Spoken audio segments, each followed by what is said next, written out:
Hey, it's Rob Hefner here for the town of Pinetop-Lakeside. This is Talk of the Town, and we're back again to talk about some questions and education around the referendum that is coming forward regarding the land use map here in the town of Pinetop-Lakeside. Today with me, I have on the phone Mr. Brett Cote. How are you doing, sir? I'm doing well. It's a pleasure to be with you. Thank you. So Brett owns the parcel of property that sits there behind the rim trail. Why don't you give us a definition or description of the area that it encompasses? Sure. The Camp Cote parcel was 344 acres positioned along Highway 260 between Wagon Wheel Road and Valerie Lane. It has the Camp Cote camp is on there. Camp Grace is on there. There's some other property owners, and I have still a number of acres kind of back by the rim trail. Okay. Now, you've sold some of the acreage. Is that correct? I did. I sold the Camp Grace, bought their property from me, and I sold some other property to some individuals that have some, I'm not sure what they plan to do out there. Okay. And some of it is commercial. Some of it's been rezoned. One area that was specifically rezoned was actually Camp Tatier. Is that correct? Yeah. If you look at the property, and whether we look at the county maps or Google Maps or the town planning zone, you'll see that, along 260, it's a commercial corridor. And so on the south side of the property, you have the fun park, that's zoned commercial. Immediately adjacent to that is 35 acres that's been zoned commercial. Camp Cote is zoned commercial. They're doing some Airbnbs and different things in there. Camp Grace is now zoned commercial recreational. They're doing weddings and events. And then on the north side of the property is the atrium, which is a commercial building. Okay, so I want to back up a little bit and let's talk before any of this had been zoned or even part of the town. It was National Forest. Is that correct? That is correct. Okay, something happened that the National Forest decided, and we're going to have them on as well to talk about why that came up for what they call a land swap. So do you understand? I want the listeners to understand why it has to be a land swap and what goes on with government property. Can you explain that? Sure. So my understanding is that the Forest Service doesn't buy or sell land, but they can trade land. And the Forest Service looked at this tract and they said, well, it's a trapped parcel between two growing communities, and it doesn't adjoin any other forest land. So it was hard to manage, and it didn't really make sense as a viable piece of forest land. And so they reached out to the Lions Foundation of Arizona, that owns the Camp Cote, and asked them if they'd be interested in a land exchange. And the Camp Cote Lions Foundation of Arizona was very interested in controlling their land and their future. And so they pursued the land exchange. This started in 97. The Lions Foundation didn't have enough land to execute a trade, and so they contacted my family.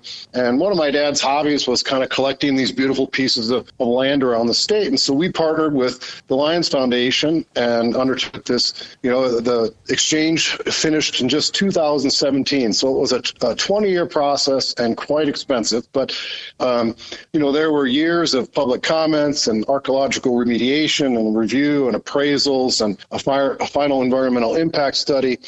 But at the end of the day, I think this is a real success for the community because the Lions Foundation and Camp Cote own their land. They control their future. Camp Grace had the opportunity to purchase and control their future, which they did. And then the town was able to bring in new land for possible use. Okay. So what came up about with this issue was the fact that some of it was defined as forest land, and it wasn't defined properly within the land use map, which by statute it has to say. Plus, we had some other issues, and you can listen to the other episode where we talked to the director, Jeremiah Lloyd, and he goes through exactly why it got changed and what that update was about. Your area, you talked about a couple different reports there. One was there were two reports, right, that were done on your area. Why don't you just tell us what they were and what they actually meant? Sure. There's quite a land exchange is. I've said this in public meeting. You wouldn't wish this on your worst enemy. It's a very arduous process, as the public can imagine. Working with government entities and the Forest Service can be lengthy. So the most kind of relevant one would be the final environmental impact study. It's a 160-page document that really looks at, what the use of the land is, what the surrounding land use is. And then that was the basis for the final record of decision, which executed the exchange. And I think what's important to point out to the public is that the Forest Service looked at what all the surrounding land uses were at the time and what the surrounding land uses would be in the future.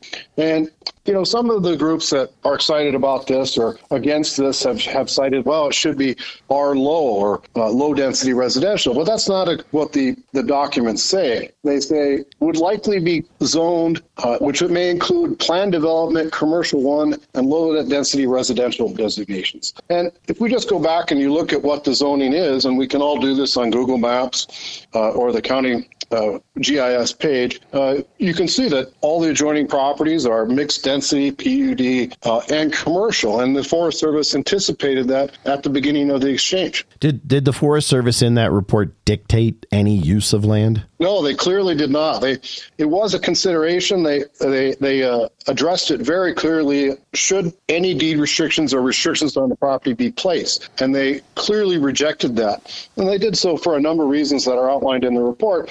And one of the main was they were concerned that the exchange would fail. Okay. So there's and what about the rim trail? What was defined in those reports about the rim trail? Yeah, that was a point of concern for all parties. And it's a success. And I think the community needs to know that the rim trail is preserved. There is a easement for the parking lot and for the trail itself. It will remain open to the public. And that's not going anywhere. That's protected. Yeah. And it was funny because there was even questions here at Town Hall where they weren't sure if the parking lot was part of it. Went back and looked at it and was like, oh, look, actually, the parking lot is part of it. So the parking lot and the area, because there was concern. It was like, well, somebody could get it and there's nowhere to park. But it's actually part of it as well, as you just stated. That's correct. Okay. To have the rim trail and you own the property, you also have to pay insurance on that in case somebody comes there and gets injured, correct? That is correct. It's private property that surrounds the rim trail, and the community has been very good. They stay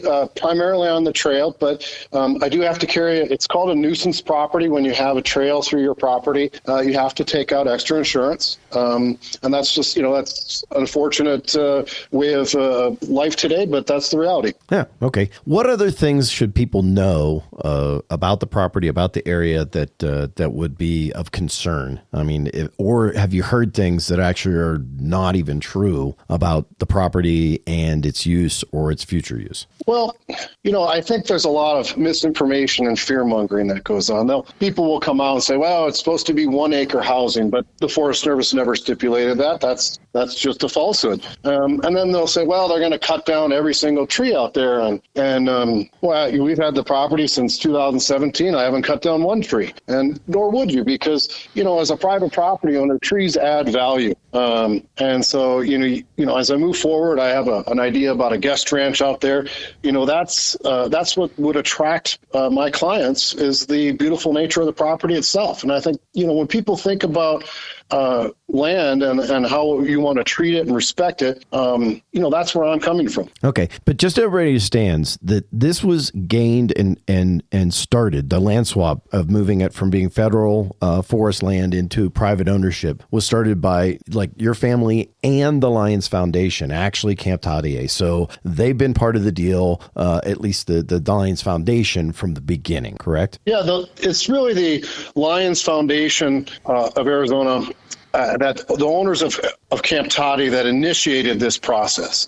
And they needed a partner, and they came to us, and we've been they've been wonderful to work with. They've been great partners on this project, and they're for this new land use designation. It's what they anticipated all along. We're going to be talking with them, like I said, and also with the National Forest Service as well, to give more perspective and the understanding of this specific area. I want to thank you for your time. Is there anything else that you want to let people know? No, it's been a pleasure talking with you. Thank you very much, sir. Appreciate that. As I said, this is Talk of the Town. I'm Rob Hefner. If you have any questions, concerns, or would like more information, just drop us a note, give us a call, or stop by Town Hall. This is Talk of the Town for the town of Pinetop-Lakeside.